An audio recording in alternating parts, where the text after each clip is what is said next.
Hello, good afternoon, everyone. Thank you so much for joining us today, and thank you so much for being patient with this process. As you know, everything always goes wrong at the time that you need it. But on a serious note, thank you for joining us today. Every single person's participation here is very warmly welcome. As you already know, we're here to discuss the renewed cycle of violence against Rohingyas in Rakhine, as many have also called it a second wave of genocide that's happening against Rohingyas. Without taking much of your time, as we've already begun a little late, I'll introduce myself. I'm Riya Singh Rathore. I'm your moderator for today. Over to you all. Okay, we will begin with a documentary followed by Ali.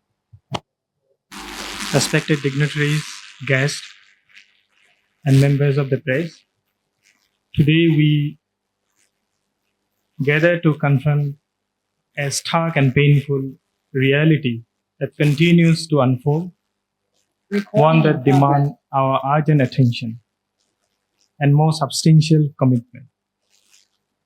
7 years have passed since the Rohingya people of Myanmar faced a brutal genocidal assault perpetrated by the Myanmar's military junta.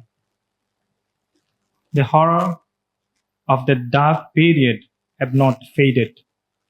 Rather, they have evolved into an ongoing tragedy that continues to claim lives and further destruction of the Rohingyas.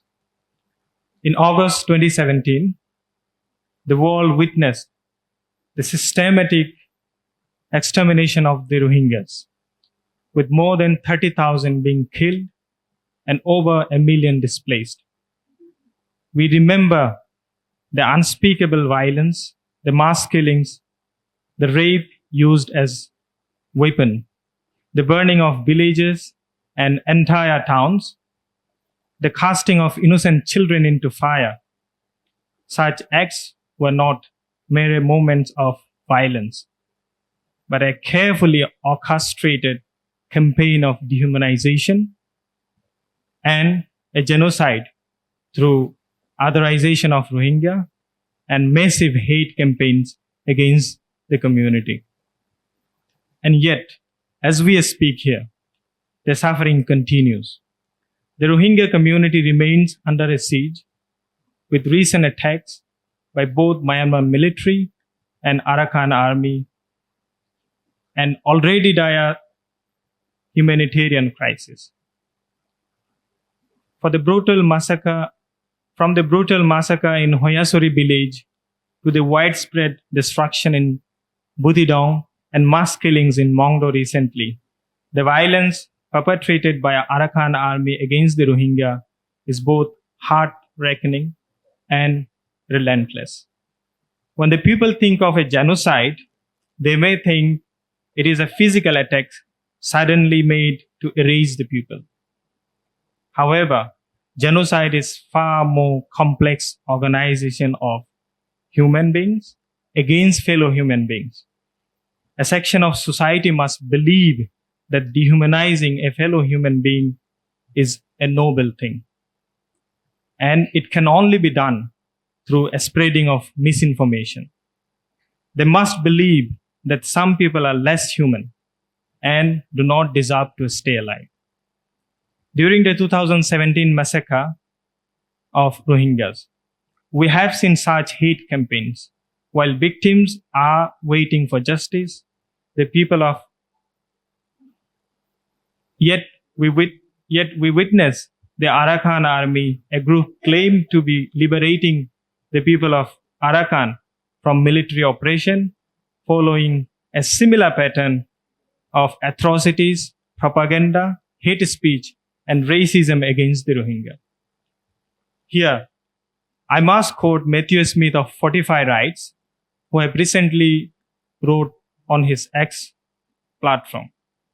If you are racist, you are not a freedom fighter or a revolutionary. You are part of the problem. Freedom is anti-racism. While Arakan army is finishing an unfinished genocide started by Myanmar's junta, A large civilian society in Myanmar has chosen a silence, a mask that they wore while Rohingyas were targeted earlier by the military. But Rohingya activists like Javed wrote, right is right and wrong is wrong, no matter the timing.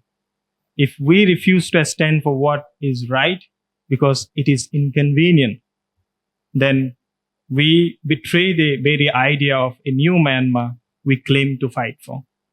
How will the new Myanmar differ from the old one if we allow today's liberators to become tomorrow's oppressors? The United Nations highest court, the International Court of Justice, in 2020 ruled that Rohingyas to be a protected